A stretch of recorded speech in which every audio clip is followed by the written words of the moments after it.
नमस्कार विद्यार्थी मित्रांनो, मी सुभाष पवार।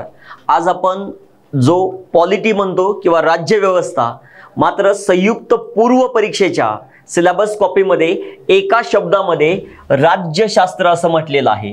त्याच्यामुळे मी तुम्हाला इथे राज्यशास्त्राच्या अभ्यासाचं विश्लेषण असं म्हटलेलं आहे। आता याचं विश्लेषण करताना पूर्व परीक्षेच्या पेपरच्या विश्लेषणामध्ये आपल्याला अडचणी येतात, कारण फक्त एका शब्दामध्ये सिलेबस सांगितलेला आहे। मात्र आपण मुख्य परीक्षेचा सिलेबस बघितला तर त्याच्यामध्ये आपल्याला कोणते कोणते पॉइंट्स कव्हर करायचे आहेत, सिलेबसचे टॉपिक कोणते कोणते आहेत, या बाबी डिटेलमध्ये सांगितलेल्या आहेत। मात्र त्याच्यामध्ये सुद्धा आपल्याला सगळ्या गोष्टी कळत नाहीत की सिलेबसमध्ये काय आहे, आणि मग त्याच्यामुळेच आपल्याला जो आधार घ्यावा लागतो तो म्हणजे की कशाचा, आयोगाच्या पूर्वीच्या प्रश्नांचा। म्हणून तुम्हाला अभ्यासाची सुरुवात करताना सगळ्यात पहिलं त्या विषयाचे PYQs माहित असले पाहिजेत, त्या विषयाचे पूर्वीचे प्रश्न पण माहित असले पाहिजेत, आणि दुसरं म्हणजे तुम्हाला सिलेबस कॉपी माहित असली पाहिजे। कारण बघा, मी तर कायम विद्यार्थ्यांना सांगत असतो, सिलेबस कॉपी आणि आयोगाचे पूर्वीचे प्रश्न याच्याशिवाय अभ्यासाला केलेली सुरुवात म्हणजे होका यंत्राशिवाय किनारा सोडलेलं जहाज। त्याच्यामुळे जोपर्यंत तुम्ही पास होऊन जात नाही तोपर्यंत आयोगाचे पेपर आणि सिलेबस कॉपी ही तुमच्या सोबत असलीच पाहिजे। आपण लगेच आपल्या सिलेबस मध्ये कोणते कोणते पॉइंट्स आहेत जे की आपल्याला कव्हर करायचे आहेत ते बघणार आहोत। बघा, मी संपूर्ण पॉलिटीचा सिलेबस हा 10 पॉइंट्स मध्ये डिवाइड केलाय आणि त्याला घटक 1, घटक 2 असे नाव दिलेले आहेत। आता असे घटक का डिवाइड केले आहेत मी, तर त्याचं कारण असं आहे, जसं की तुम्हाला एक उदाहरण म्हणून सांगतो। सपोज तुम्ही मूलभूत हक्कांचा अभ्यास केला तर समजा 10 प्रश्न मूलभूत हक्कावरती विचारलेले आहेत, तर त्याच्यामधले 9 प्रश्न तुम्हाला सॉल्व्ह होतील, पण जो 10वा प्रश्न आहे तो कदाचित सॉल्व्ह होणार नाही, कारण त्या प्रश्नामध्ये एक वाक्य मूलभूत हक्कावरचं, एक मार्गदर्शक तत्वावरचं आणि एक मूलभूत कर्तव्यावरचं असं असू शकतं। मग असा प्रश्न तुम्हाला टॅकल होण्यासाठी तुम्हाला काय माहित असणं गरजेचं आहे, मूलभूत हक्क पण माहिती असणं आवश्यक आहे, मार्गदर्शक तत्व पण आणि मूलभूत कर्तव्य पण। त्याच्यामुळे जे असे घटक आहेत ज्याच्यावरती एकत्रितरित्या सुद्धा प्रश्न विचारले जातात, असे मी एकत्र केले आहेत आणि त्याला सिलेबस डिवाइड केलेला आहे। ठीक आहे। ज्ञानदीप अकॅडमी तुमच्यासाठी कंबाईनची जी की 2024 आणि 25 साठी बॅच असणार आहे। ही बॅच 8 जुलै पासून सुरुवात झालेली आहे। या बॅचचं स्वरूप ऑफलाईन असणार आहे। या बॅच मध्ये आपण डेली 2 लेक्चर घेणार आहोत। त्याच्यामधलं पहिलं लेक्चर सकाळी 8:30 ते 10:30 असं असणार आहे, आणि दुसरं लेक्चर सकाळी 11 ते दुपारी 1 पर्यंत चालेल। या बॅचचा तुम्हाला ऑनलाईन साठी सुद्धा ऍक्सेस पाहिजे असेल तर तुम्ही लोकांनी ज्ञानदीप अकॅडमीचं ऍप्लिकेशन प्ले स्टोअर मधून डाउनलोड करायचं आहे। डाउनलोड करताना या गोष्टीचं ध्यान ठेवा की तुम्हाला 27 MB वालं ऍप्लिकेशन डाउनलोड करायचं आहे। याचा तुम्हाला काय फायदा होईल, तर या ऍप्लिकेशन मधून तुम्हाला तुमची ऑफलाईन बॅच संपल्याच्या नंतर सुद्धा 2 वर्षापर्यंत व्हिडिओज, लेक्चर्स तुम्हाला सगळे पाहता येणार आहेत। म्हणजेच तुम्ही पास होईपर्यंत ज्ञानदीप अकॅडमी तुमच्या सोबत असणार आहे। आणि ऑफलाईनच्या विद्यार्थ्यांसाठीचा आपला पत्ता तुम्हाला स्क्रीनवरती दिलेला आहे।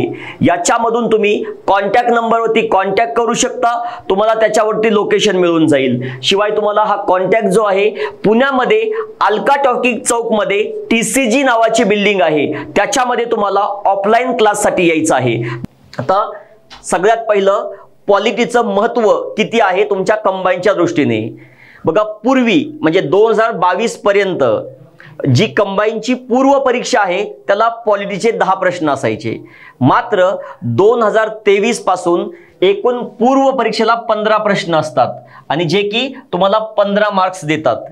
म्हणजे जर तुम्ही कंबाईन क्रॅक करताना काही ठिकाणी 55 मार्काचं मेरिट लागेल, काही ठिकाणी 60 मार्काचं लागेल, काही ठिकाणी 45 मार्काचं मेरिट लागेल, म्हणजे वेगवेगळ्या एक्झामसाठी मुख्य परीक्षेला, जसे की सब रजिस्ट्रार असेल, PSI असेल, ASO असेल, STI असेल, त्याच्याबद्दल बोलतोय मी। तर त्याच्यापैकी एकटा पॉलिटी तुम्हाला 15 मार्क्स देऊ शकतो, एकटा पॉलिटी तुम्हाला 15 मार्क्स देऊ शकतो। हे झालं पूर्व परीक्षेचं। पण तुम्ही मुख्य परीक्षा बघितलं, मुख्य परीक्षेला सुद्धा पूर्वी कसं असायचं, STI ला 10 प्रश्न, PSI ला 10 प्रश्न आणि ASO ला 55 प्रश्न. मात्र आता मुख्य परीक्षा सुद्धा एकच असल्यामुळे त्याच्यामध्ये जर आपण बघितलं मार्काचं वेटेज वाढवलेलं आहे.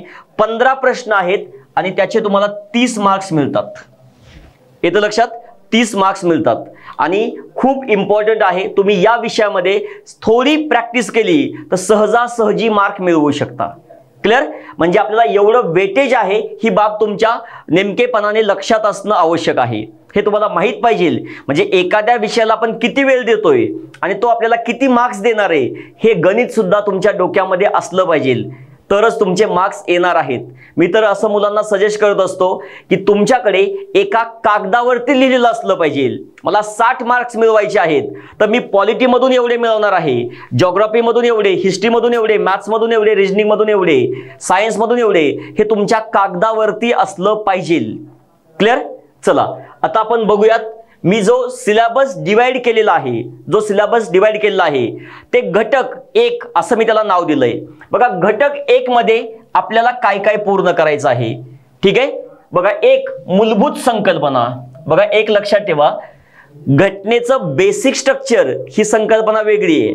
मी इथे जे मूलभूत संकल्पना नावाचा घटक दिलाय तो नेमका मी काय कव्हर करून घेणार आहे पहिल्याच लेक्चरमध्ये.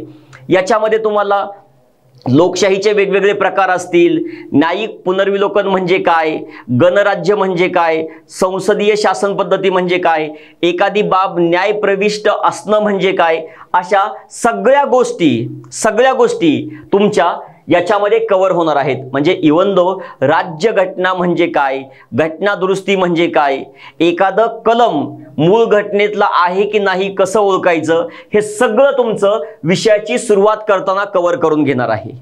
येतं लक्षात? क्लॅरिटी? चला आता घटनेची ऐतिहासिक पार्श्वभूमी. तुम्ही जर सिलेबस बघितला त्याच्यामध्ये घटनेची निर्मिती आणि घटनेची ऐतिहासिक पार्श्वभूमी आपल्याला बघावी लागते. आता ऐतिहासिक पार्श्वभूमी बघत असताना तुम्हाला एक आहे चार्टर ऍक्ट, जे की 1858च्या आधी आहे, 1773 ते 1858 याच्यामध्ये. आणि त्याच्यानंतर इंडियन काउन्सिल ऍक्ट, ज्याच्यामध्ये तुम्ही बघितलं असेल 1861, 1892, 1909, 1919, 1935 आणि भारतीय स्वातंत्र्याचा कायदा 1947. त्याच्यामधल्या तरतुदी असतील, त्याच्यामध्ये स्थापन केलेल्या संस्था असतील, याच्यावरती तुम्हाला प्रश्न आहेत. आणि त्याच्यानंतर भारतीय राज्यघटनेची निर्मिती, मग घटना समितीची मागणी सर्वप्रथम प्रत्यक्ष कोणी केली, अप्रत्यक्ष कोणी केली, ब्रिटिशांनी पहिल्यांदा केव्हा मान्य केलं की तुमची संविधान सभा बनवा, अशा सगळ्या गोष्टी आणि घटनेचा सरनामा. तर एक बाब काय सांगतोय ते व्यवस्थित ऐका. हा जो टॉपिक आहे ज्याला मी घटक 1 म्हटलेला आहे, याच्यावरती जितके पण प्रश्न विचारले जातात, जास्तीत जास्त प्रश्न हे फॅक्ट बेस आहेत. तारखा विचारल्या जातात, कोणी केलं असं, या समितीचा अध्यक्ष कोण, अशा प्रकारचे प्रश्न विचारले जातात. आणि मी उदाहरणाखातर तुमच्या समोर प्रश्न पण आणलेले आहेत. बघा प्रश्न कसा विचारलाय, आणि खूप जुना प्रश्न नाहीये. कधी? संयुक्त पूर्व परीक्षा 2023चा आहे, 2023चा, म्हणजे लास्ट एक्झाम जी झाली तिचाच. कसा फॅक्ट बेस प्रश्न विचारलाय तुमच्या लक्षात येईल. काय विचारलंय? संविधान परिषदेच्या सल्लागार शाखेने भारतीय राज्यघटनेचा पहिला मसुदा डॅश डॅश मध्ये तयार केला. क्लिअर? बघा तुम्हाला इथे टोटल फॅक्ट बेस प्रश्न माहित आहे. हा मसुदा कोणी मांडला होता? तर हा मसुदा सर BN राव यांनी मांडला होता. आलं लक्षात? आपण वाचताना बऱ्याच वेळा बघितलेलं असतं की फेब्रुवारी 1948 डॉक्टर बाबासाहेब आंबेडकरांनी म्हणजे मसुदा समितीच्या वतीने कच्चा मसुदा मांडला. येतं लक्षात? अंतिम मसुदा 4 नोव्हेंबरला मांडला, हे माहित असतं. मग तुम्हाला जेव्हा तुम्ही एखाद्या क्लासमध्ये शिकता तेव्हा फायदा काय होतो की बाबा तुम्हाला या गोष्टी ज्या इतर सांगितल्या जातात त्याच्यामधून तुम्हाला असे प्रश्न कव्हर होतात. आणि मग तुम्ही जर बघितलं ऑक्टोबर 1947 ला, आणि हा कोणी मांडला होता? सर BN राव यांनी तो मसुदा मांडला होता. तर या बाबी तुम्हाला माहीत असल्या पाहिजेत. सांगायचं तात्पर्य एवढंच आहे की या घटकावरती, ज्याला मी घटक 1 म्हटलेला आहे, याच्यावरती अभ्यास करताना जास्तीत जास्त प्रश्न हे फॅक्ट बेस विचारले जातात. म्हणजे मला इथे समजून घेण्यासोबतच पाठांतर पण करावं लागेल का, तर यस, पाठांतर करावं लागेल आणि बाय प्रॅक्टिस ते लक्षात राहतं. क्लॅरिटी? चला, आय होप पहिला घटक सगळ्यांना कळालेला आहे का? रिप्लाय करा पटपट. पहिला घटक आय होप सगळ्यांना कळालेला असेल. आता दुसरा घटक बघायचा आहे, पण पहिल्या घटकावरचा मी अजून एक प्रश्न तुम्हाला घेतो. अजून एक प्रश्न काय? कोणत्या वर्षी ब्रिटिश सरकारने प्रथमच, इथे शब्द महत्वाचा आहे, प्रथमच संविधान सभेची स्थापना करण्याची मागणी मान्य केली? बघा, एक लक्षात ठेवा, ब्रिटिशांनी कधी घटना समिती बनवायला परवानगी दिली असा प्रश्न नाहीये. तुम्ही बघा, गांधीजींनी 1922 साली अप्रत्यक्षरित्या मागणी केली, ती फेटाळली. 1934 ला एम एन रॉय यांनी केली, ती फेटाळली. ठीक आहे. पुढे काँग्रेसनी केली 1934च्या डिसेंबरमध्ये, ती फेटाळली. 1938 मधली फेटाळली. पण तुमची संविधान सभा बनवा असं पहिल्यांदा कधी मान्य केलं? तर सगळ्यांना माहित असतं आपल्याला की ऑगस्ट ऑफर, लिन लितिगोची ऑगस्ट ऑफर 1940. मग तुम्हाला फॅक्ट बेस प्रश्न होता, फॅक्ट बेस प्रश्न होता. म्हणजे तुम्हाला हे माहिती असायला पाहिजे की या घटकावरती प्रश्न कशा स्वरूपाचे विचारले जातात.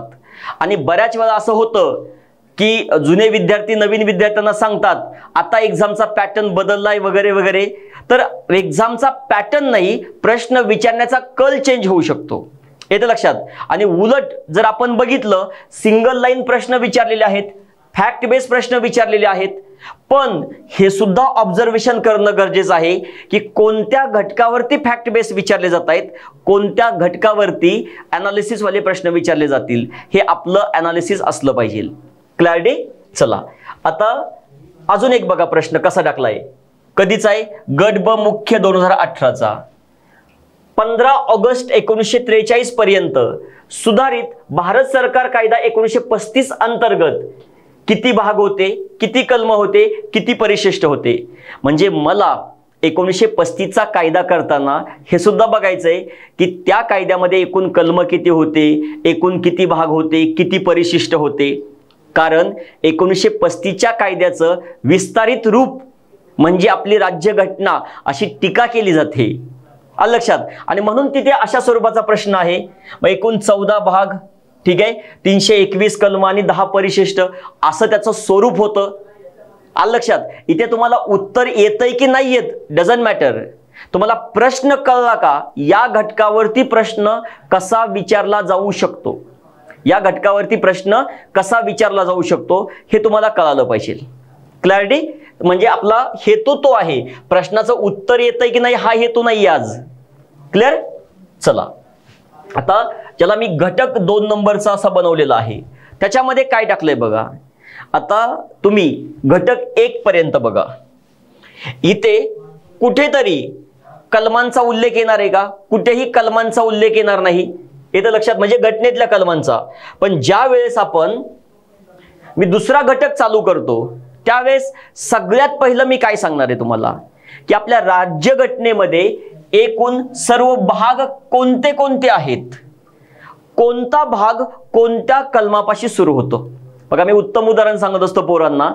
ज्यावेळेस तुमच्यापैकी एखादा विद्यार्थी पुण्यामध्ये अभ्यासाला येतो, त्यास गावावरून निघाल्यानंतर पुण्यामधलं एक्झॅक्टली ते लोकेशन कोणतं आहे, समजा ज्ञानदीप अकॅडमीला पोहोचायचं तुम्हाला, लोकेशन कोणतं आहे याच्यापेक्षा सगळ्यात पहिला आपला भर असतो की आपल्या गावावरून पुण्यात कसं पोहोचायचंय, आलं लक्षात तुमच्या. आणि मग ज्या वेळेस तुम्हाला टेन्शन असतं की घटनेची कलम कशी पाठ करायची, पण मीच तुम्हाला सांगेल तत्पूर्वी तुम्हाला काय माहित असलं पाहिजे की घटनेचा कोणता भाग किती नंबरचा आहे, त्याचं पहिलं कलम कोणतं आहे, शेवटचं कलम कोणतं आहे. म्हणजे तुम्ही पहिल्या टप्प्यामध्ये फक्त गावावरून पुण्यामध्ये स्वारगेटला येणार किंवा शिवाजीनगरला येणार, हा तुमचा पहिला टप्पा. म्हणजे उदाहरण घ्या, काय तुम्हाला माहित आहे की सर मला सगळे मूलभूत हक्क पाठ पाहिजेत, थांब, त्याच्या आधी तुला काय माहित असलं पाहिजे की बाबा भारतीय राज्यघटनेचा भाग 3 आणि त्याच्यामध्ये मग कलम नंबर जे आहेत आपले ते फक्त 12 ते 35 याच्यामध्ये आहेत हे तुम्हाला माहिती असलं पाहिजे. डन. आणि मग माझा पुढचा टप्पा असेल की मला पर्टिक्युलर एखादा मूलभूत हक्क, पण थांबा, त्याच्या आधी पण तुम्हाला अजून एक संधी आहे लक्षात ठेवायला. काय की या मूलभूत हक्काचे जे प्रकार आहेत, प्रकार, मग तुम्हाला जर उदाहरण म्हणून घेतलं समानतेचा हक्क, कुठला? समानतेचा हक्क, तर तुम्हाला माहित पाहिजे 14 ते 18. म्हणजे तुम्ही अशा टप्प्याटप्प्याने जा आणि नंतर पर्टिक्युलर कलम 15 काय आहे ते बघूयात आपण. मी अजून एक उदाहरण सांगतो तुम्हाला. तुमच्यापैकी प्रत्येकाला जवळजवळ मी म्हणतोय किमान 100 तरी नातेवाईक असतील, पण तुम्ही कधीतरी एकदम बसून चला आज मला 10 नातेवाईकांची नावं पाठ करायची असं कधी केलंय का? नाही केलं. मग आपल्याला कलमच सगळी एका दिवशी बसून का पाठ करायची? मग सगळ्या नातेवाईकांची नावं लक्षात कशी राहिली? हळूहळू ओळख होऊन त्यांच्यासोबत संबंध वाढवून आपला. सेम कलम तसं आहे. जेव्हा आपण अभ्यासक्रम पूर्ण करत जातोय, येतं लक्षात, तेव्हा पहिल्या दिवशी तुम्हाला फक्त एवढं माहित असावं की भारताला एक राज्यघटना आहे. दुसऱ्या दिवशी तुम्हाला हे कळेल की त्या घटनेमध्ये एकूण मूळ घटनेत 395 कलम आहेत, आता 450 प्लस आहेत. एकूण 25 भाग आहेत. मूळ घटनेत फक्त 22 भाग होते. मूळ घटनेत 8 परिशिष्ट होते. आज घटनेमध्ये 12 परिशिष्ट आहेत. म्हणजे अशा प्रकारे तुम्हाला टप्प्याटप्प्याने जायचंय. कधीही एका दिवशी बसून कलम करायची नाहीत. मी तर तुम्हाला एक शब्द देतो की पहिल्या दिवशी मला सगळे कलम माहित आहेत, तुम्हाला एकही माहित नाही. शेवटच्या दिवशी असं होईल माझं गडबडीत सांगताना एखादा कलम चुकेल, पण तुमचा चुकणार नाही, कारण तुम्ही फुल डेडिकेशन त्या बॅचमध्ये दिलेलं असलं पाहिजे. आणि ते असेल तर असं होणार नक्की. क्लॅरिटी? चला, ज्ञानदीप अकॅडमी तुमच्यासाठी एक कंबाईनची बॅच घेऊन आलेली आहे. ही बॅच कंबाईन 2024 आणि 25 यांच्यासाठी उपयुक्त असणार आहे. या बॅचचा कालावधी आहे 8 महिन्यांचा. या बॅच मध्ये तुम्हाला डेली 2 ते 3 लेक्चर होणार आहेत. याच्यामध्ये आपण लेक्चरच्या शेवटी डाऊट क्लिअर सुद्धा तुमचे करून घेत असतो. म्हणजे बऱ्याच वेळा विद्यार्थ्यांच्या मनामध्ये शंका असते की ऑनलाईन लेक्चर मध्ये डाऊट कसे क्लिअर होणार. याचं सोल्युशन आपण दिलेलं आहे. लेक्चरच्या शेवटी तुमचे डाऊट्स क्लिअर केले जातात.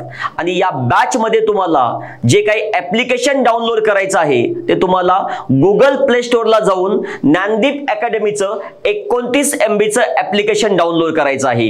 या बॅचची फीज फक्त 10,000 रुपये आहे. याच्यामध्ये तुम्हाला 8 महिने सगळे विषय शिकवले जाणार आहेत. आणि दुसरं म्हणजे या बॅचची फीज तुम्ही 5 टप्प्यांमध्ये म्हणजे दर महिन्याला 2,000 रुपये अशी भरू शकता. इतकी उत्तम सुविधा तुमच्यासाठी उपलब्ध करून दिलेली आहे. याच्यासाठी तुम्हाला स्क्रीनवरती दिलेला जो नंबर आहे याच्यावरती कॉन्टॅक्ट करायचा आहे आणि आजच तुमचं ऍडमिशन कन्फर्म करायचं आहे. आता दुसरा घटक, घटनेतील सर्व परिशिष्ट किंवा ज्याला आपण अनुसूची म्हणतो. अजून एक बाब पहिल्या दिवशीच करतो. कलम याच्यासाठी आयोग खूप वेळा अनुच्छेद असा शब्द वापरतो. मग सर्वांनी लिहून घ्या, कलम = अनुच्छेद एकच आहे. आणि दुसरं परिशिष्ट = अनुसूची. आलं लक्षात? आणि मग घटनेमध्ये 12 अनुसूची कोणत्या आहेत? जसं की सध्या एकच चालू आहे. याने शपथ घेतली, त्याने मंत्रिपदाची घेतली, याने सदस्य म्हणून घेतली. मग भारतीय राज्यघटनेच्या कोणत्या परिशिष्टामध्ये शपथांचे नमुने दिलेले आहेत? तर असं पटकन सांगता आलं पाहिजे की भारतीय राज्यघटनेच्या परिशिष्ट 3 मध्ये शपथांचे नमुने दिले आहेत. हा पहिला टप्पा संपला. मग दुसरा टप्पा डीप मध्ये काय असू शकतो की परिशिष्ट 3 मध्ये कोणाकोणाचे शपथांचे नमुने आहेत. बघा, परिशिष्ट 3 मध्ये जर तुम्ही गेला तर तुम्हाला एकूण 9 शपथांचे नमुने बघायला मिळतात. येतं लक्षात? मग तिसरा टप्पा, ते 9 शपथांचे नमुने कोणाकोणाचे आहेत. बघा, मी तुम्हाला काही ट्रिक सांगेलच शिकवताना, पण तुम्हाला एक झलक फक्त सांगेल त्याची कशी आहे. लक्षात ठेवायला किती सोपं राहील. बघा, एक संसदेचं इलेक्शन लढणारा कुठल्याही सभागृहाचा एक सदस्य, तोच सदस्य निवडून आला, सभागृहाचा सदस्य म्हणून शपथ घेतो आणि मंत्री म्हणून घेतो. म्हणजे एक इलेक्शनचा फॉर्म भरताना, दुसरं म्हणजे की सदस्य म्हणून निवडून आल्यावर, आणि तिसरं म्हणजे मंत्री म्हणून. 3 शपथांचे नमुने. सेम 3 राज्यातले 6 झाले. सुप्रीम कोर्ट जज, हायकोर्ट जज आणि कॅग. 9 लक्षात राहिले. बऱ्याच वेळा मी तुम्हाला आता करंटचा इश्यू आहे म्हणून सांगेल, तुमच्यापैकी बऱ्याच लोकांनी स्टेटस लावला असेल काय, आपले माननीय पंतप्रधान इलेक्शनचा फॉर्म भरताना शपथ घेत आहेत आणि एक पुढचा व्यक्ती अधिकारी समोर बसलाय आणि तुम्ही स्टेटसला काय लावलं, ये होता है एक IAS का पावर, PM को भी खड़ा रहना पड़ा. पण लक्षात ठेवा, आपल्याला एक परीक्षार्थी म्हणून माहित असलं पाहिजे की ते एका IASच्या पुढे शपथ घेत नाहीयेत, मग निवडणूक आयोगाच्या पुढे शपथ घेत आहेत आणि मग त्यावेळेस ती व्यक्ती निवडणूक आयोगाने नियुक्त केलेली व्यक्ती आहे हे आपल्याला माहित असलं पाहिजे. आणि मग ये है आम जिंदगी, ये है मेंटॉस जिंदगी, हा फरक आपल्यामध्ये दिसला पाहिजे.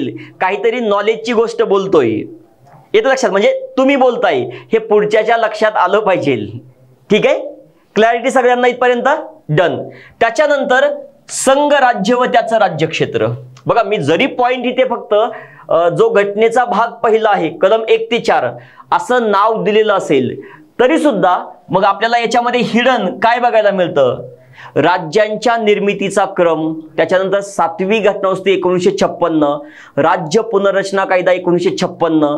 ठीक आहे, राज्यांच्या पुनर्रचनेस संबंधित वेगवेगळ्या समित्या किंवा आयोग, हे सगळं आपल्याला इथे बघावं लागतं. आणि त्याच्यानंतर नागरिकत्व, घटनेचा भाग दुसरा, 5 ते 11 कलम बघणार. पण तेवढ्यावर थांबणार का रे आपण, नाही. भारतीय नागरिकत्व अधिनियम 1955 आता तर करणं आवश्यकच आहे कारण तो लागू झाला, त्याच्याबद्दल प्रश्न विचारतील. क्लॅरिटी सगळ्यांना डन. आणि मग हा दुसरा घटक आपण कंप्लीट करणार. आता बघूयात या घटकावरती कधी प्रश्न विचारलेत का.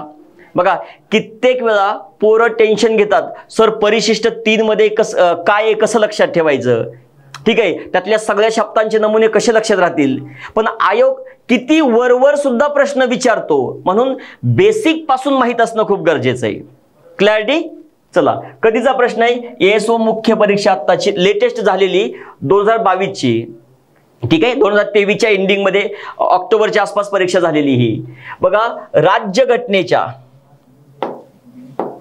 चला काय विचारलंय, राज्यघटनेच्या कोणत्या परिशिष्टामध्ये भारतातील घटक राज्यांची नावं आणि त्यांच्या भौगोलिक विस्ताराबद्दल तरतुदी केल्या आहेत. तर माहित असलं पाहिजे घटनेचं पहिलंच परिशिष्ट. म्हणजे तुमच्या लक्षात आलं का, बेसिक करणं किती गरजेचं आहे. आणि म्हणूनच जर हा सिलेबस जो बनवलाय त्याच्यामध्ये मी याला स्थान दिलंय, घटनेचे सर्व भाग, त्याच्यानंतर घटनेतील सर्व परिशिष्ट आणि अनुसूची, हे असं तुम्हाला सिलेबस कॉपीमध्ये दिलेलं नाही. क्लॅरिटी. चला, प्रश्न आहेत का, होय. चला, नंतर काय विचारलंय, संविधानाच्या कोणत्या अनुच्छेदात किंवा कलमात भारत म्हणजे राज्यांचा संघ असेल, भारत म्हणजे राज्याचा संघ असेल. मग इथे मला पर्टिक्युलर कलम माहित असलं पाहिजे. कोणतं कलम आहे, कलम 1 आहे का. म्हणजे आपला दुसरा घटक सुद्धा फॅक्ट बेस्ड प्रश्न आहेत. आपला दुसरा घटक सुद्धा फॅक्ट बेस्ड प्रश्न आहेत. क्लिअर. चला नेक्स्ट, पुढचा बघा. मी तुम्हाला जसं म्हटलं होतं की संघ राज्य व त्याचं राज्यक्षेत्र, पण त्याच्यात एक हिडन पॉइंट होता आपला, कोणता, की राज्यांच्या निर्मितीचा क्रम. आयोग खूप वेळा पूर्व परीक्षेला कंबाईनच्या प्रश्न विचारतो किंवा इव्हन तो राज्यसेवेच्या पूर्व परीक्षेला पण विचारतो की राज्यांचा त्यांच्या निर्मितीनुसार क्रम लावा. क्लिअर, असा प्रश्न विचारलाय, दिसतोय. मग तुम्ही बघा, नागालँड कधी स्थापन झालं रे, 1963. ठीक आहे. हिमाचल प्रदेश सुरुवातीला केंद्रशासित प्रदेश होता, 1970 ला कायदा झाला आणि 1971 ला प्रत्यक्षात आला. त्याच्यानंतर अरुणाचल प्रदेश जर तुम्ही बघितला, 1986 ला कायदा झाला आणि 1987 ला प्रत्यक्षात आला. क्लिअर. आणि ओडिसा हा 1956 ला जेवढे राज्य तयार झाले तेव्हाच होता, त्याच्यामुळे याला मी 1956 पकडणार. ठीक आहे. क पहिला असणारे ऑप्शन किती, एकच आहे. आलं तुमचं उत्तर. उत्तर आलं का. म्हणजे जरी बाकीचे पर्याय माहित नसते, फक्त ओडिसा जरी माहित असतं तरी तुम्हाला त्याचं उत्तर आलं असतं. पण कित्येक मुलं चुकू शकतात, कारण त्यांना माहित असतं 96वी घटनादुरुस्ती 2011 झाली होती आणि ओरिसा राज्याचं ओडिशा असं नाव बदललं होतं आणि ते त्याला असं समजून बसतात की राज्याची निर्मिती आहे. आणि तसं असतं तर ओडिसा लास्टला येणार असा हा प्रश्न निवडला असता किंवा दुसरा हा पर्याय निवडला असता. आलं लक्षात तुमचं? उत्तर कसं चुकू शकतं, म्हणून अति गडबड सुद्धा करायची नाही. डन. चला आता तिसरा घटक. सगळे रेडी आहात? तिसरा घटक, याच्यामध्ये आपल्याला काय बघायचंय? घटनेचा तिसरा भाग, चौथा भाग आणि चौथा ए भाग. म्हणजे या भागामध्ये जवळजवळ कलम 12 पासून आर्टिकल 51A पर्यंतचे सगळे आर्टिकल कव्हर होतात. मूलभूत हक्क, मार्गदर्शक तत्व, मूलभूत कर्तव्य. आता याच्यावरती प्रश्न कसे विचारले जाऊ शकतात तर बघूयात आपण. तुम्हाला पर्टिक्युलर कलम माहित असले पाहिजेत.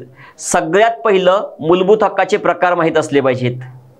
कुठल्या कलमापाशी सुरू होतात, कुठल्या कलमापाशी संपतात हे माहित असलं पाहिजे. ठीक आहे. प्रश्न बघूयात. कोणती जोडी अयोग्यरित्या, नीट वाचायचं बरं का, अयोग्यरित्या जुळलेली आहे? भेदभाव करण्यास मनाई. भेदभाव करण्यास मनाई. कलम 15 बरोबर आहे का? तर होय आहे. तुम्हाला माहित नसू द्यात, काही फरक पडत नाही. फक्त मला इथे सांगायचंय की प्रश्न कशा स्वरूपाचा विचारला जाऊ शकतो. ठीक आहे. मग तुम्हाला डीप मध्ये तर अजून माहित असलं पाहिजे काय? धर्म, वंश, जात, लिंग आणि जन्मस्थान या कारणावरून भेदभाव करण्यास मनाई. ठीक आहे. संमेलनाचा हक्क, कलम 19 होय. विनाशस्त्र एकत्र येण्याचा हक्क, संमेलनासाठी एकत्र जमण्याचा हक्क बरोबर आहे. जीवित व संरक्षणाचा अधिकार तो कशामध्ये आहे रे? 21 मध्ये आहे, म्हणजे हे चुकीचं आहे. आणि घटनात्मक उपाययोजनांचा हक्क कलम 32 बरोबर आहे. मग 20 काय आहे? दोष सिद्धतेचा हक्क, हे सुद्धा डीप मध्ये माहित असलं पाहिजे. यस. ओके सर, मी सेम ओरिसा बद्दल असा विचार केला होता. तर नाही, मी सांगितलं ना तुम्हाला. हे बघा, गेले 10 वर्ष झालं मी हा विषय शिकवतोय. मला मुलांची सायकोलॉजी सुद्धा माहित आहे आणि आयोगाच्या वरती सुद्धा मी बरंच काम केलेलं आहे. त्याच्यामुळे नेमकं माइंड. आणि हे बघा, सास भी कभी बहू थी. जेव्हा तुमच्या विद्यार्थी दशेमध्ये मी असताना सुद्धा सेम अडचणी अशा व्हायच्या आणि कित्येक वेळा असं पण होतं, नाही आयोग एवढा सोपा प्रश्न कसा विचारेल, मग काहीतरी वेगळं उत्तर आपण निवडू. अशामध्ये सुद्धा उत्तर चुकतात. एकदा तर जिओग्राफीमध्ये एक प्रश्न असा विचारला होता की पृथ्वी कोणत्या दिशेकडून कोणत्या दिशेकडे फिरते. कित्येक विद्यार्थ्यांनी इतका सोपा प्रश्न असूच शकत नाही, याच्यामध्ये तो चुकवला होता. सो एक्झाम हॉलमध्ये माइंड स्टेबल असणं खूप गरजेचं आहे. क्लॅरिटी? चला बर, याचं उत्तर निघतंय का बघा बर. समजा बाकीची कलम तुम्हाला माहित नाहीत, फक्त 20 नाही हे जर माहित असतं उत्तर आलं असतं का बघूयात. क चुकीचं आहे. ठीक आहे. म्हणजे एक तर हे 2 ऑप्शन आहेत, हा तर गेला, हा तर गेला. मग मला ब चेक करायचंय. ब बरोबर आहे तर फक्त क हे उत्तर येणार. म्हणजे 2 पर्यायावरून सुद्धा उत्तर येऊ शकतं इलिमिनेशन मेथडने. पण माझी सर्वांना विनंती आहे, इलिमिनेशन मेथड एक्झामच्या काही दिवस आधीच वापरायला चालू करायची. का ते सांगतो. का? जर मी फक्त इथे इलिमिनेशन मेथड वापरून फक्त याच्यावरून उत्तर काढलं, परंतु उद्या असं झालं मला बाकीचं माहित नव्हतं आणि उद्या हे कलम इथे टाकलं, तर मग माझी अवस्था चुकू शकते. येतं लक्षात? त्याच्यामुळे मला इथे घरी बघा मी काय सांगतोय. सपोज मी हा प्रश्न दिला आणि तुम्ही उत्तर त्याचं फेकलं आणि बरोबर आलं, तिथे तुम्ही फसला. कसं? तुमच्या मनाने असं ठरवलं मला याचं उत्तर येत होतं, पण मुळात तुम्हाला त्याचं उत्तर येत नव्हतं. आणि सेम एक्झाम मध्ये प्रश्न पडला, आता काय फेकू, काय फेकलं होतं हे सुद्धा लक्षात नाही, आता उत्तर चुकू शकतं. म्हणून मी तुम्हाला सांगतो, एक्झाम हॉलमध्ये जायच्या आधी कुठलाच प्रश्न फेकायचा नाही. त्याच्या प्रत्येक पर्यायाकडे आपण लक्ष द्यायचं. उत्तर येत नसेल पुस्तक उघडून बघायचं. जर तुम्ही आत्ता असं नाही केलं, एक्झाम हॉलमध्ये तुमचे बोट असे सलसल करतात सर्च करण्यासाठी, मोबाईलवर सवय असेल तर, पण तिथे चान्स नसतो, आपल्याला मोबाईलच नसतो हातात. त्याच्यामुळे जोपर्यंत तुम्ही एक्झाम हॉलमध्ये जात नाही त्याच्या आधी प्रत्येक प्रश्नाच्या प्रत्येक पर्यायापर्यंत पोहोचायचं आहे आपण. येत असेल ठीक, नसेल पुस्तक उघडायचं आणि बघायचं. क्लिअर? चला पुढचा प्रश्न, मार्गदर्शक तत्वावरती कसा विचारला जाऊ शकतो. बघा, राज्याच्या नीती निर्देशक तत्वांमध्ये म्हणजे मार्गदर्शक तत्वांमध्ये खालीलपैकी कोणत्या तत्वांचा समावेश करण्यात आलेला आहे. यस यस यस, ठीक आहे. चला, क्लॅरिटी सगळ्यांना. प्रश्न विचारलाय. आता बघा, नागरिकांना, स्त्री आणि पुरुषांना उपजीविकेचे पुरेसे साधन मिळवण्याचा समान अधिकार आहे. आता हे मार्गदर्शक तत्वांमध्ये आहे का? होय. कुठे आहे? आर्टिकल 39A मध्ये आहे. ठीक आहे. स्त्री आणि पुरुष दोघांसाठी समान कामासाठी समान वेतन असणं आहे 39D मध्ये आहे. कामगार, स्त्री पुरुष यांचे आरोग्य आणि सामर्थ्य आणि मुलांच्या कोवळ्या वयाचा दुरुपयोग होऊ नये आणि आर्थिक गरजेपोटी नागरिकांना त्यांचे वय किंवा सामर्थ्य यांना न पेलणारा व्यवसाय करण्यास भाग पाडू नये आहे का? यस. कशामध्ये आहे? 39E मध्ये आहे. म्हणजे जर तुम्हाला विचारलंय कोणते कोणते मार्गदर्शक तत्व आहेत, सगळेच आहेत का? होय. म्हणजे तुम्हाला मूलभूत हक्क असू द्यात, मार्गदर्शक तत्व असू द्यात, कर्तव्य असू द्यात, ईच अँड एव्हरी माहीत असलंच पाहिजे. कलम 39 मध्ये एक यादी आहे, ती माहीत असली पाहिजे. कलम 19 मध्ये एक 6 ह्याची हक्कांची यादी आहे स्वातंत्र्याची, ती माहीत असली पाहिजे. आलं लक्षात? मग तुमच्या बऱ्याच वेळा प्रश्न येतो मनात, सर हे पण एवढ्या डीप करायचं का, ते पण तेवढ्या डीप करायचं का, करायचं की नाही करायचं कोण सांगेल? मी सांगेल, पण मी कुठून सांगणार? आयोगाच्या पूर्वीच्या प्रश्नांमधून. येतं लक्षात? यस. क्लॅरिटी? चला, क्लॅरिटी सगळ्यांना? सगळे रेडी आहात का? क्लॅरिटी? यस. ठीक आहे. यस, पर्याय घरी अनालिसिस केलंच पाहिजेत. म्हणून मी तुम्हाला सांगितलं की एक्झाम हॉलमध्ये तुम्हाला असं वाटतंय बापरे फक्त हाच पर्याय वाचला नव्हता, बाकीचे मी वाचले होते, तेव्हा सर्च करायला आपल्याकडे ऑप्शन नसतं. पण आज जर मला तो पर्याय माहीत नसेल, माझ्याकडे ऑप्शन आहे, पुस्तक ओपन करायचं किंवा गुगल करायचं आणि त्याच्यातून उत्तर शोधायचं. आलं लक्षात? डन. आता चौथा घटक बघा मी काय सांगतोय. ज्या प्रकारे डॉक्टर बाबासाहेब आंबेडकरांनी कलम 32 ला घटनेचा आत्मा म्हटलंय, पंडित ठाकूरदास भार्गव यांनी सरनाम्याला घटनेचा आत्मा म्हटलंय, तसं मी 10 वर्ष झाला हा विषय शिकवतोय, या नात्याने हा जो चौथा घटक आहे त्याला आपल्या पॉलिटी विषयाचा, राज्यव्यवस्था विषयाचा किंवा राज्यशास्त्र म्हणा आत्मा असं म्हणतो. का? तुम्हीच बघा त्याच्यामध्ये किती सिलेबस कव्हर होतोय. बघा, शासन व्यवस्थामध्ये मी काय काय कव्हर करणार आहे. एक, संघराज्य शासन व्यवस्था म्हणजेच केंद्रीय शासन व्यवस्था. दुसरं म्हणजे घटक राज्यामधली शासन व्यवस्था. बघा, संघराज्य शासन व्यवस्था जर बघितली आपण तर त्याच्यामध्ये कलम 52 पासून 151 पर्यंत आहेत. फक्त न्याय व्यवस्था बाजूला काढायची. घटक राज्य कलम 152 ते 237 यातलं फक्त उच्च न्यायालय आणि कनिष्ठ न्यायालय बाजूला काढायचं. केंद्र शासित प्रदेश कलम 239 ते 241. अनुसूचित क्षेत्र आदिवासी क्षेत्र 244 आणि 244A.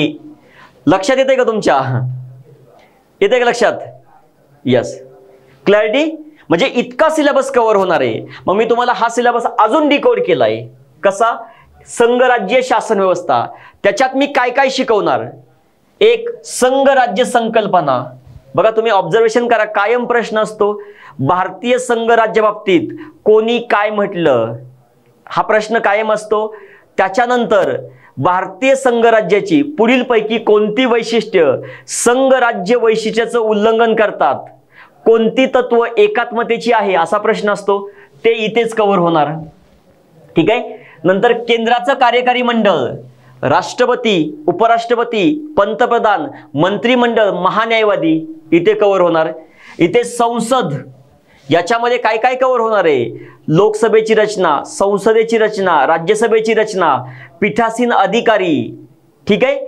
त्याच्यानंतर विरोधी पक्षनेता पद, त्याच्यानंतर व्हीप, नंतर सभागृह नेता, सभागृहाच्या कामकाजाची साधनं, वेगवेगळे ठराव, त्याचे प्रकार, रिझोल्यूशन त्याचे प्रकार, विधेयक पास करण्याची पद्धती, विधेयकाचे प्रकार आणि बजेट, हे सगळं इथे कव्हर होणार आहे तुमचं. आलं लक्षात? क्लॅरिटी? आणि वटहुकूम आहे राष्ट्रपतींचा, तो राष्ट्रपतींचा अधिकार बघतानाच कव्हर होईल. आणि क्याग ही आहे केंद्रीय किंवा संघराज्य शासन व्यवस्था जी आपल्याला बघायची आहे. क्लिअर? ही जर तुम्ही नीट अभ्यासली तर फक्त 10% चेंजेस असून काय आहे? घटक राज्यामधली शासन व्यवस्था. त्याच्यामध्ये काय कव्हर करणार आहे? राज्याचं कार्यकारी मंडळ, राज्यपाल, मुख्यमंत्री, मंत्रिमंडळ आणि महाधिवक्ता. राज्यामधलं विधिमंडळ, इथे काय काय कव्हर होणार? राज्य विधिमंडळाची रचना, विधानसभेची रचना, विधान परिषदेची रचना, विधान परिषद कशी निर्माण करायची, कशी नष्ट करायची, कोणाला अधिकार आहे, कोणी ठराव पास करायचा, राज्यामधली विधेयकं पास करण्याची पद्धती, राज्यामधलं बजेट, राज्यपालांचा वटहुकूम आणि काही राज्यांसाठीच्या विशेष तरतुदी. बघा कायम प्रश्न असतो 370, 371, 371 ए, बी, सी, डी, ई, एफ, जे, एच, आय, जे, सगळी कलमं आहेत, ते सगळं इथे कव्हर होईल. आलं लक्षात तुमच्या? बघा माझा वैयक्तिक सल्ला आहे माझ्या विषयाच्या बाबतीत, जेव्हा लेक्चर सुरू आहे ना, फक्त तो शिक्षक काय बोलतोय त्याच्याकडे लक्ष द्या. एकतर लेक्चरच्या आधी वाचून या किंवा लेक्चर झाल्यावरती वाचा. आलं लक्षात? कारण जर फक्त असं असतं की तुम्ही पुस्तक बघणार, सर काय बोलतायत, अरे अरे अरे सरांनी तो कोमा सांगितला नाही, सरांनी फुल स्टॉप सांगितला नाही, सरांचा एक शब्द वेगळाच वाटतोय. पण सर शिकवताना संकल्पना सांगण्याच्या हेतूने शिकवणार, फॅक्ट सांगण्याच्या. सर म्हणजे पुस्तक ॲज इट इज वाचणार नाहीत, ही बाब लक्षात घ्या. आलं लक्षात? त्याच्यामुळे टोटल तुमचं कॉन्सन्ट्रेशन सर काय बोलतात, काय सांगतायत, काय वेगळं सांगतायत याच्याकडे लक्ष द्यायचं आहे. बघा बऱ्याच वेळा पोरं काय म्हणतात, सर क्लासचा काय फायदा? मी सांगतो ना, जर एम लक्ष्मीकांत सारखं पुस्तक तुम्ही वाचायला घेतलं, इतकं मोठं कंबाईनला वाचण्याची अजिबात गरज पडत नाही, पण घेतलंच तर तुम्हाला 6 महिने लागतात. हेच तुम्हाला कोणतरी शिकवलंय तर तुमचं 2 महिन्यात होतं. वेळ वाचणं हे क्लासचं काम आहे. आणि तुम्ही लक्षात घ्या, स्पर्धा परीक्षामध्ये सगळ्यात किमती काय असेल तर वेळ, तो कसा वाचतो बस याच्याकडे लक्ष द्या. क्लॅरिटी? बर, आता मी तुम्हाला जे केंद्रीय किंवा संघ राज्य शासन व्यवस्था आहे त्याच्यावरती प्रश्न कसे विचारले गेलेले आहेत. बघा कधीचा प्रश्न आहे? ESO मुख्य 2020 आहे, म्हणजे लेटेस्ट प्रश्न आहे. भारतातील संघ राज्य व्यवस्थेच्या संदर्भात खालील कोणती वैशिष्ट्य योग्य आहेत? संविधानाची सर्वोच्चता आहे की आपल्याकडे संविधानच सर्वोच्च आहे. आज तुम्ही बघा सभागृह चालू आहे, अधिवेशन चालू आहे, तिथे सगळेजण जय संविधान असं बोलतायत. आलं लक्षात? तर संविधान सर्वोपरी आहे आणि हे संघ राज्याचं वैशिष्ट्य आहे. केंद्र आणि राज्य सरकारांमध्ये सत्तेची विभागणी होय, केंद्र सूची, राज्य सूची वेगळी दिलेली आहे. न्याय व्यवस्थेचे स्वातंत्र्य, यस, संघ राज्याचं वैशिष्ट्य आहे. केंद्रीय मंत्रिमंडळाची सर्वोच्चता, नाही असं काही नाही आहे. केंद्रीय मंत्रिमंडळाची सर्वोच्चता असं काही आहे का? नाही. म्हणजे आपलं उत्तर काय येणार आहे? अ, ब आणि क बरोबर.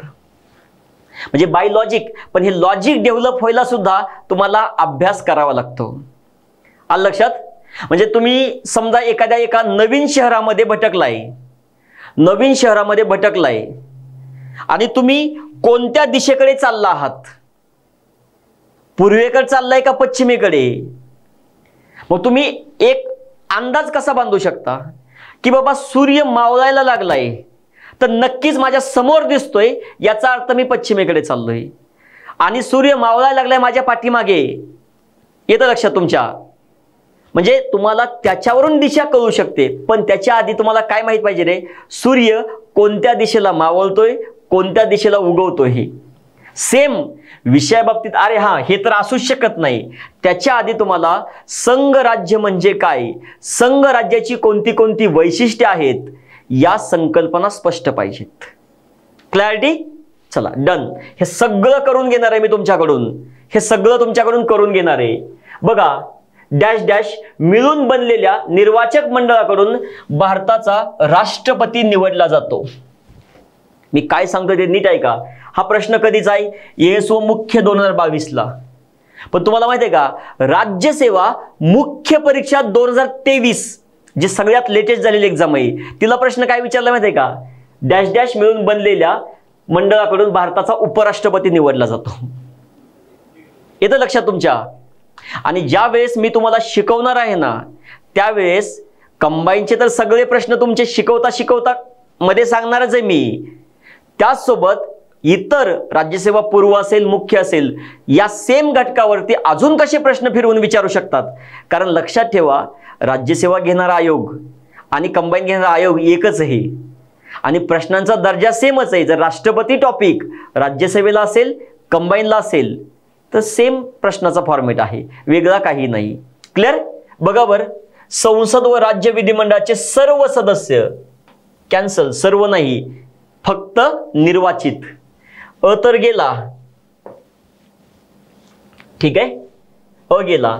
संसदेच्या दोन्ही सभागृहाचे निर्वाचित सदस्य होय, राज्य विधानसभेचे निर्वाचित सदस्य होय, फक्त संसदेचे सदस्य. क्लिअर? म्हणजे ब आणि क शिल्लक राहिला माझा. परंतु ही पद्धत इथे वापरायची का रे? नाही. इथे मला प्रत्येक पर्यायापर्यंत गेलो आणि नंतरच उत्तर टिक केलं. आलं लक्षात तुमच्या? क्लॅरिटी? चला बर. आता केंद्रशासित प्रदेश. आता केंद्रशासित प्रदेश बघताना काय काय बघायचं रे? बघा तुम्हाला असा पण प्रश्न विचारला जाऊ शकतो काय की केंद्रशासित प्रदेश पुढीलपैकी कोणत्या कोणत्या कारणावरून निर्माण केले जाऊ शकतात. मग स्ट्रॅटेजिक व्ह्यू असेल, सांस्कृतिक असेल, भौगोलिक असेल, प्रशासकीय असेल, अशी कारणं आहेत आणि त्यांच्या निर्मितीचा इतिहास ते सगळं बघावं लागेल आपल्याला. क्लिअर? प्रशासन, त्याचं प्रशासन कसं चालतं, कोण चालतं, प्रशासकाचं नाव काय असतं, मग नायब राज्यपाल काय असतो, हे सगळं कव्हर होईल. त्याच्या बाबतीतल्या महत्त्वाच्या घटनादुरुस्ती म्हणजे महत्त्वाच्या म्हणजे की तुम्हाला सांगेल दोन कुठल्या कुठल्या. एक आहे 14वी घटनादुरुस्ती 1962 आणि दुसरी आहे 69वी घटनादुरुस्ती 1991. इम्पॉर्टंट आहे त्याच्या बाबतीतल्या त्या. आणि राष्ट्रपतींचा विशेष अधिकार म्हणजे इम्पॉर्टंट आहे याच्यातलं कलम 240. याच्यातलं कलम कोणतं इम्पॉर्टंट आहे? 240. ते आपण बघणार आहोत. क्लॅरिटी सगळ्यांना? चला डन. सिलेबस सगळा डिकोड करतोय. त्याच्यानंतर 5वा घटक.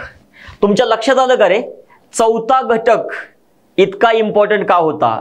पण तुम्हाला अजून एक गोष्ट तुमच्या लक्षात यायला पाहिजे होती. सर तुम्ही शासन व्यवस्थेमध्ये स्थानिक स्वराज्य संस्था घेतल्या नाहीत तर त्याला मी एक सेपरेट पॉइंटच बनवलाय.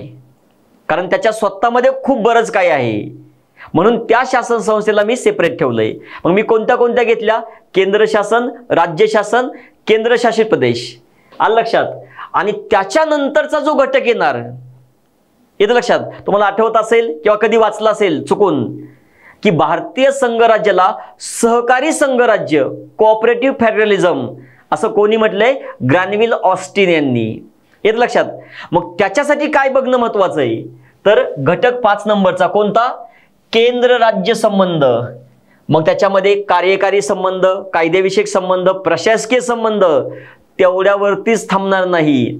त्याच्या संबंधित वेगवेगळे आयोग, राजमन्नार आयोग, सरकारी कमिशन, पुंची आयोग, ठीक आहे, पहिला प्रशासकीय सुधारणा आयोग, दुसरा प्रशासकीय सुधारणा आयोग, हे सगळं इथे कव्हर होणार आहे. येतं लक्षात? आणि आंतरराज्यीय संबंध ते बघायचे आहेत. आणि त्याच्यानंतर आणीबाणी.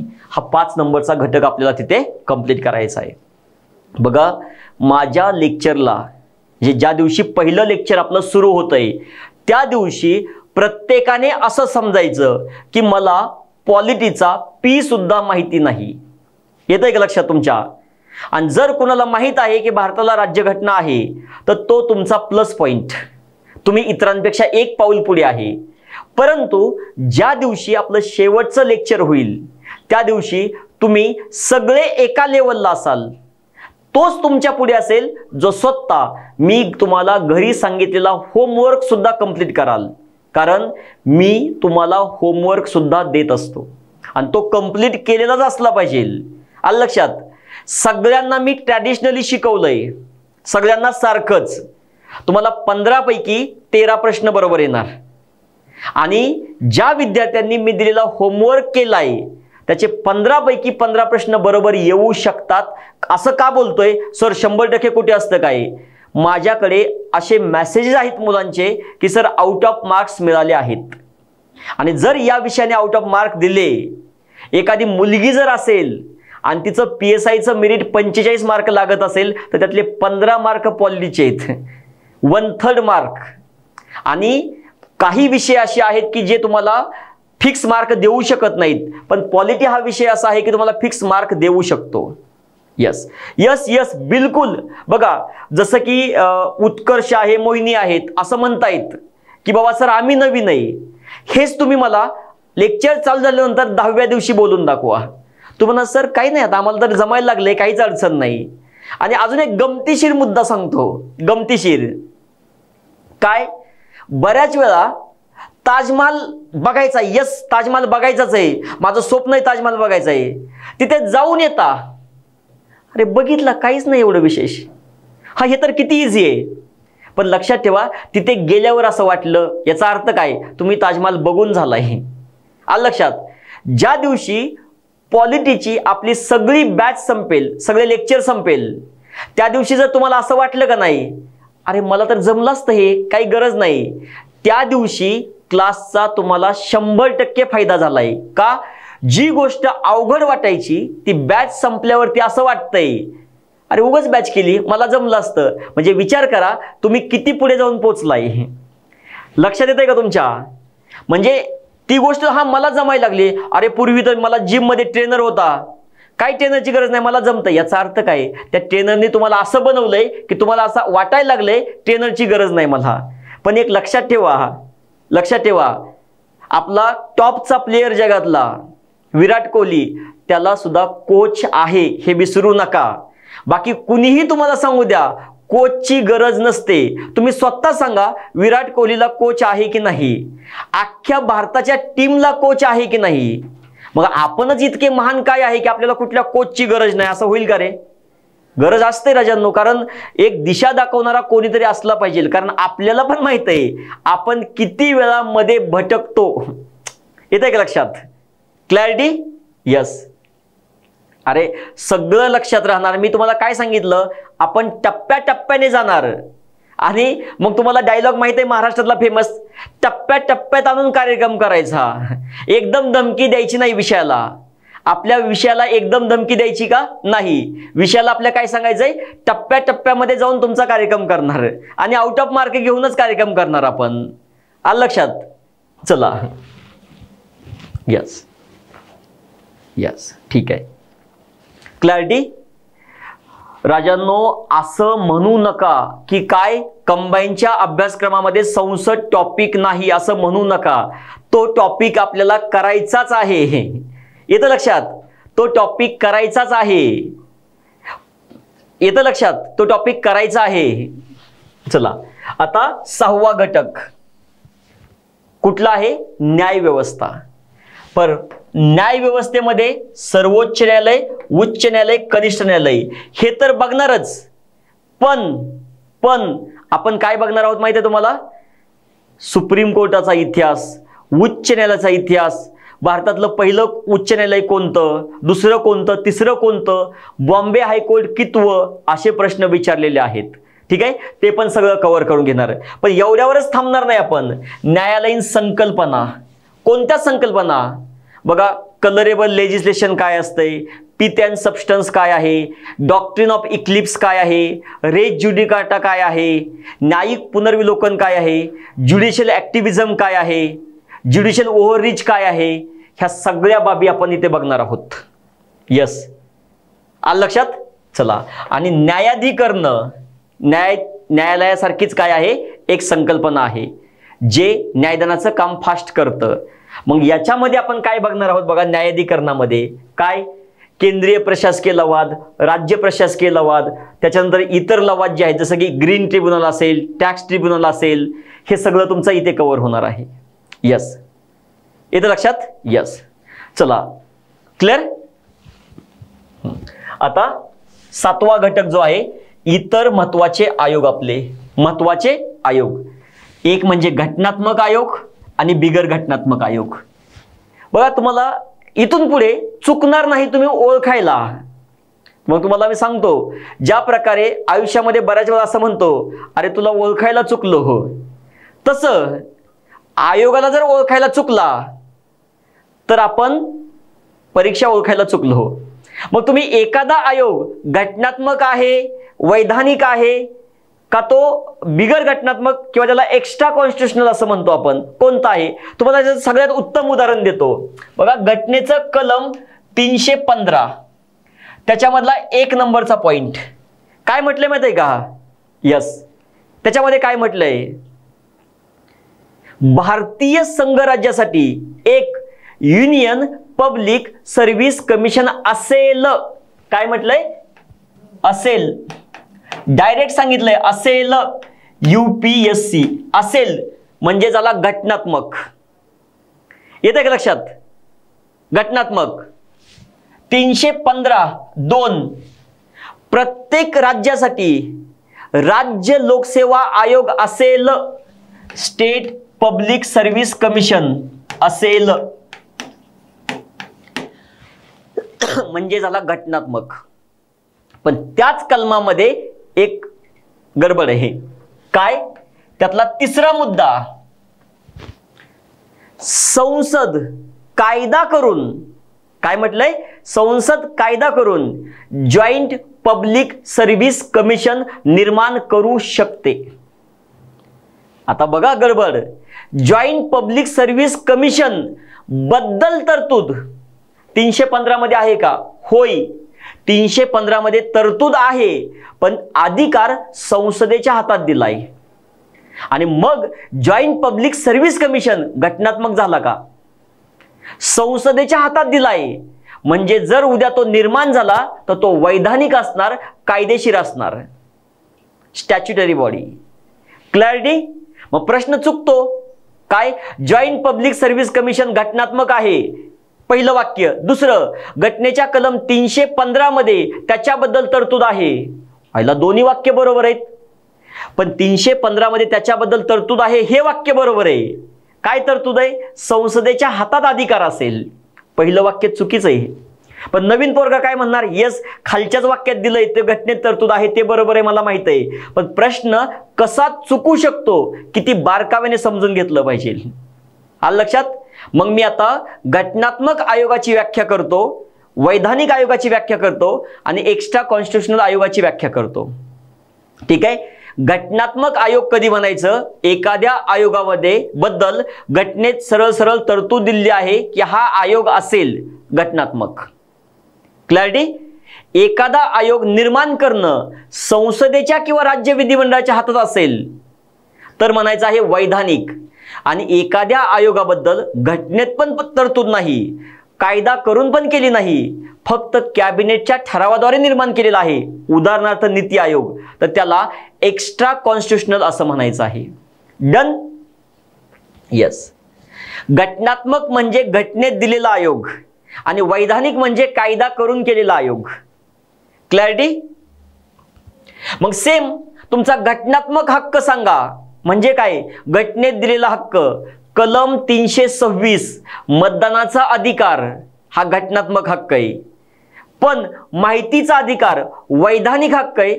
माहितीचा अधिकार अधिनियम 2005 त्याच्यातनं मिळालाय. मानवी हक्क हा वैधानिक हक्क आहे, 1993 चा कायदा करून दिलेला आहे. डिफरन्स कळाला?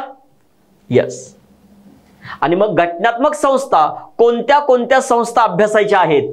बघा, एक निवडणूक आयोग कलम 324, वित्त आयोग कलम 280, UPSC आणि state public service commission 315, GST council 279A, national commission for SCs STs त्याच्यामध्ये 338 ए. लक्षात कसं ठेवायचं बघा, ए फॉर आदिवासी म्हणजे national commission for STs, 338 B for backward classes, national commission for backward classes. भाषिक अल्पसंख्याकासाठीचा अधिकारी त्याच्यामध्ये आहे 350 बी.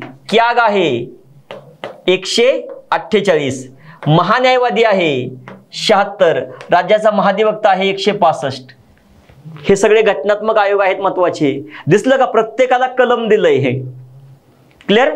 आणि बिगर घटनात्मक आयोगामध्ये लोकपाल आणि लोक आयुक्त 2013चा कायदा, national commission for national human rights commission, state human rights commission 1993चा कायदा, म्हणजे कायदा करून केलेले आहेत. क्लॅरिटी. तसंच केंद्रीय आणि राज्य माहिती आयोग, माहितीचा अधिकार अधिनियम 2005, केंद्रीय आणि राज्य महिला आयोग. ठीक आहे. चला, 1990चा कायदा आहे जो की 92 मध्ये लागू झाला. अल्पसंख्याक आयोग आहे, केंद्रीय दक्षता आयोग आहे, CBI आहे, नीती आयोग आहे, एक्स्ट्रा कॉन्स्टिट्युशनल बॉडी. आलं लक्षात. म्हणजे मी असं म्हणू शकतो का रे, बिगर घटनात्मक आयोग 2 प्रकारचे असतात, एक वैधानिक आणि दुसरे एक्स्ट्रा कॉन्स्टिट्युशनल. क्लिअर. चला, आणि 8वा जो घटक आहे इतर बाबी. इतर बाबीमध्ये कार्यालयीन भाषा घटनेचा भाग जो आहे कोणता, 17, कलम 343 ते 351 असतो का रे प्रश्न ह्याच्यावरती. संघ राज्याची कामकाजाची भाषा कोणत्या कलमात आहे, हिंदी भाषेचा विकास करणं हे मार्गदर्शक तत्व कुठल्या कलमात आहे, भाषिक अल्पसंख्याकासाठीचा अधिकारी, संसदेच्या कामकाजाची भाषा कोणती आहे, म्हणजे विधेयक वगैरे पास करण्याची, हे सगळं इथे आहे. प्रश्न असतात का, तर होय. ठीक आहे. काही वर्गासाठीच्या विशेष तरतुदी. आता तर इम्पॉर्टंट झाला कुठला, घटनेचा भाग 16. त्याच्यामध्ये काय आहे, कलम 330 ते 342 ए. कारण आता याच्यामध्ये दुरुस्ती झाली, महिलांना आरक्षण मिळालं. येतं लक्षात. SC STs अँग्लो इंडियन यांच्या तरतुदी इथे आहेत. क्लिअर. आणि महत्वाच्या घटना दुरुस्ती. ठीक आहे. अजून एक, ज्या काही अतिशय महत्वाच्या घटना दुरुस्ती आहे त्या मी सगळ्याच्या सगळ्या अशा एकदम चला आज घटना दुरुस्त्या शिकायच्या असं कधीच शिकवणार नाही. मग कलम 21 ए तिथे दुरुस्ती कोणती झाली, तिथे खटला कोणता झाला ते शिकवणार. कलम 21 तिथे दुरुस्ती कोणती झाली, तिथे खटला कोणता झाला ते त्या पॉइंटला शिकवणार. तर त्याला अर्थ आहे. नाहीतर अख्खे गणिताचे फॉर्म्युले पाठ आणि फॉर्म्युला कुठे वापरायचा हेच माहित नाही, काय उपयोग आहे का, नाही. मग अख्ख्या घटना दुरुस्त्या पाठ, पण नेमकी कुठल्या कलमात कुठली झाली हेच माहित नाही, उपयोग नाही.